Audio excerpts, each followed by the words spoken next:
When factoring, you're turning something into a multiplication problem. In other words, in these cases, we're going to undo the distributive property. To get started, you want to look and see what's in common before and after the plus or minus. The largest number that fits into both 5 and 15 is 5, and the most m's in common is m to the second power. So let's take out what's in common, the 5 and the m to the second power, and then writing what's left over.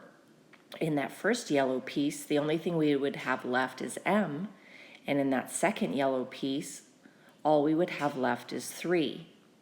We can verify our answer by redistributing. So if I take the 5m squared that is out front and multiply it by m, I'll be back to 5m to the third power. If I multiply 5m to the second times positive 3, I'll be back to plus 15m to the second power. Let's take a look at several of these to get the hang of it. Here we're going to look for what's in common before and after the minus sign.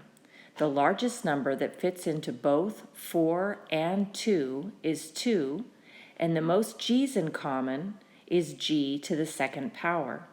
So let's take that out front, the 2 in common and g to the second power, and then in parentheses we'll put what's left over.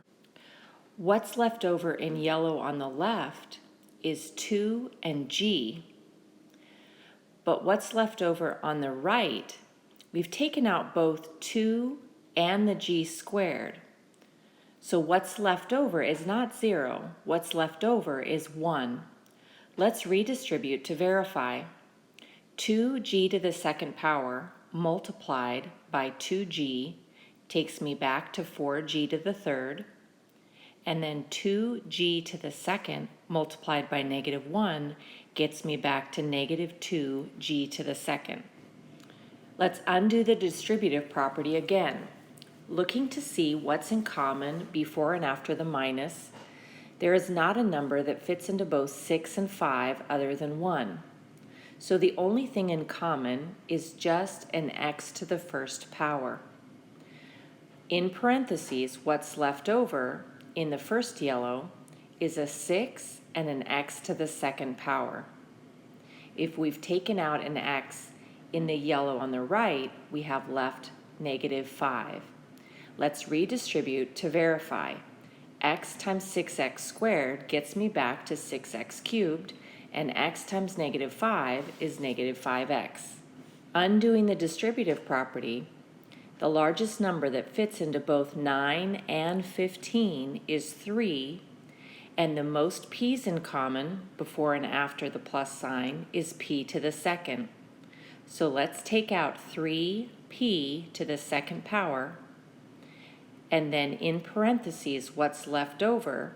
To get back to 9p to the third, we would multiply by 3 and p, and then what's left over in 15 is 5, and we've taken out all the p's. Let's redistribute to verify. 3p squared times 3p is 9p to the third, and 3p squared times positive 5 is 15p squared. In this one, the largest number in common, or the biggest number that fits into 12 and 20, is 4, and the most n's in common is just a single n. So let's take out the 4 and the n, and in parentheses, let's write what's left over. So in the first yellow, what's left over is a 3, because 3 times 4 is 12, and an n, because n times n is n squared. In the back half, all we have left is 5. Let's redistribute to verify. 4n times 3n is 12n squared, and 4n times 5 takes us back to 20n.